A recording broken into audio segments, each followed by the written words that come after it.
आमच्या शिवराया आला उदाराया दुःख साराया प्रजेचा झाला प्रतिपालक प्रजेचा झाला प्रतिपालक प्रजेचा झाला प्रतिपालक जसा अर्जुनाचा कृष्ण चालक रणनीतीचा होता मालक जी रणनीतीचा होता मालक जी रणनीतीचा होता मालक जी.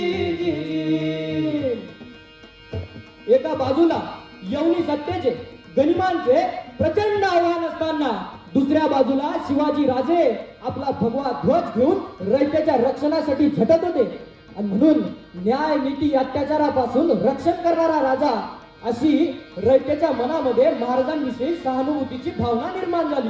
आणि अशा परिस्थितीत काय प्रसंग घडला. चालता मैदानी हात निरवानी शिवबाच्या कानी व्याकुळ तरुद्ध कापे थरथर व्याकुळ तरुद्ध कापे थरथर व्याकुळ तरुद्ध कापे थरथर न्याय द्यावा म्हणे मला अगोदर सांगा काय चुकले माझे आजवर जी जी जी सांगा काय चुकले माझे आजवर जी जी सांगा काय चुकले माझे आजवर जी जी. राजे आपल्या मुलकामध्ये फेरफटका मारत असताना एक निर्वाणी हात त्यांच्या कानावर पडली. राजे आवाजाच्या दिशेने मागे वळून बघतात राजांनी घोड्याची लगाम खेचली. दौडत असलेल्या घोड्याची गती मंदावली. आवाजाच्या दिशेने मागे वळून बघतात एक साठी उलटलेला घामाघूम झालेला वृद्ध महाराजांच्या दिशेने धावत येऊ लागला आणि जवळ येतात महाराजांचे त्याने पाय पकडले आणि बोलू लागला. राजा राजा न्याय करा राजा न्याय करा. राजा गुंफाने शेत खाल्लं. राजा राखणदारानं चोरी केली हो. राजा राखणदारानं चोरी केली. महाराजांनी त्या रडत असलेल्या वृद्धाच्या खांद्याला धरून उभं केलं आणि बोलू लागला. बाबा रडू नका शांत व्हा. जे घडलंय ते सविस्तर सांगा आम्हाला. त्यावेळेस ते बाबा बोलू लागले. राजा काय सांगू तुम्हाला. पाटलाच्या हाती रांजे गाव बाबाजी राव पाटलाचे नाव सांगतो तुम्हाला. आजवरी मिळाली ना शिक्षा त्याच्या कर्माला हे राजे जिरजी हे राजे जिरजी आजवरी मिळाली ना शिक्षा त्याच्या कर्माला हे राजे जिरजी हे राजे जिरजी. गेली आता लेख पानवड्याला आबरूवर घाला त्यानं घातला काळोखा झाला. गेली आबरू म्हणून जीव होरीला दिला हे राजे जिरजी हे राजे जिरजी. गेली आबरू म्हणून जीव होरीला दिला हे राजे जिरजी हे राजे जिरजी. सर्व घटना ऐकताच स्त्रियांना माय भगिनी समान मानणारा माझ्या राजांचा क्रोध अनावर झाला आणि मग राजाचा आला बघा राग.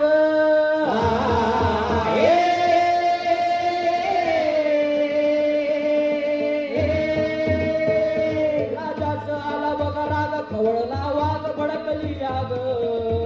दिला देश यसाची कंकास दिला देश यसाची कंकास दिला देश यसाची कंकास. शेरा बंद करून आला संतास. न्याय मिळेल याच रंकास जी जी. न्याय मिळेल याच रंकास जी जी. न्याय मिळेल याच रंकास जी जी. मग महाराजांनी सर्व घटना ऐकताच महाराजांचा क्रोध अनावर झाला. महाराजांनी जवळ असलेल्या आपल्या मावळ्याला हुकूम केला. यसाजी आत्ताच्या आत्ता त्या पाटलाला आमच्या समोर हजर करा.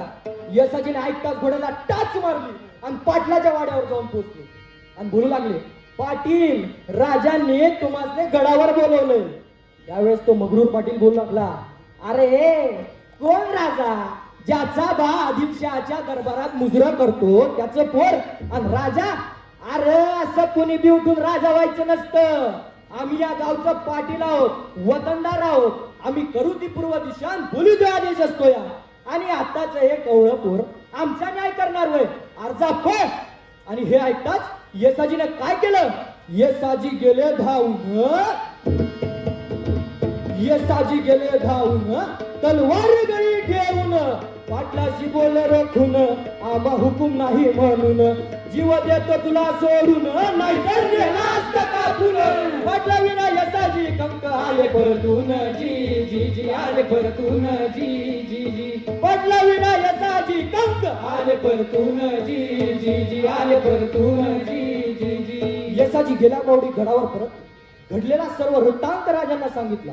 पुन्हा राजांच्या हुकुमानुसार 50 मावळ्यांना घेऊन पाटलाला जगडबंद करून महाराजांपुढे उभं केलं.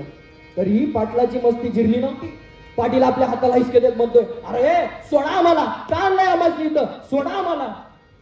त्यावेळेस महाराजांनी त्या पाटलाकडे बघितलं.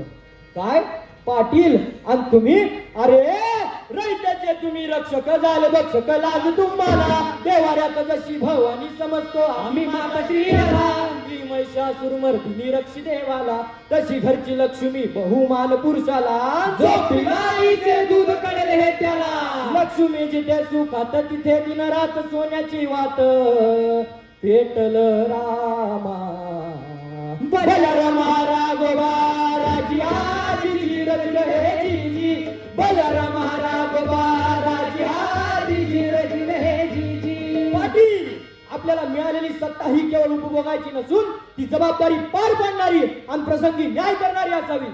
ज्या स्त्रीवर तुम्ही अतिप्रसंग केला ती कुणाची तरी आई असेल, कुणाची तरी बहीण असेल, एवढंही कळू नये अशी कुठली बुद्धी चढली आहे तुम्हाला? पाटलाच्या चूक लक्षात आली.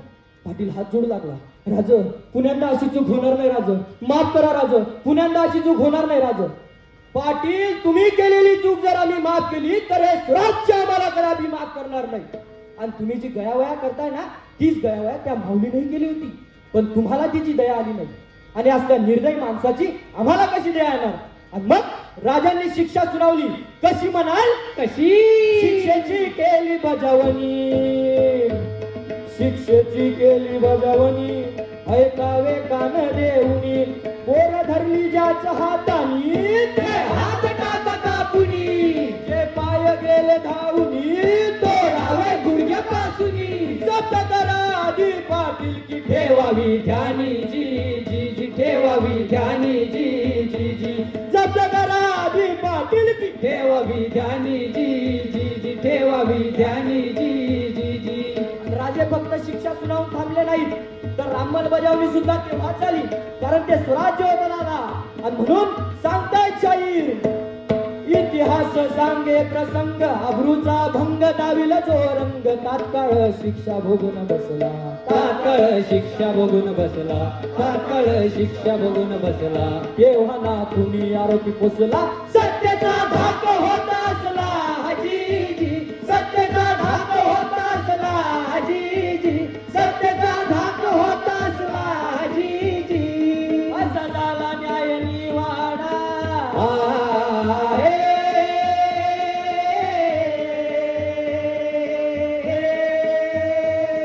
असा झाला न्याय निवाडा, गोदग्या तोडा गातो पोवाडा, कवी कल्याण कवण करता, कवी कल्याण कवन करता, कवी कल्याण कवन करता.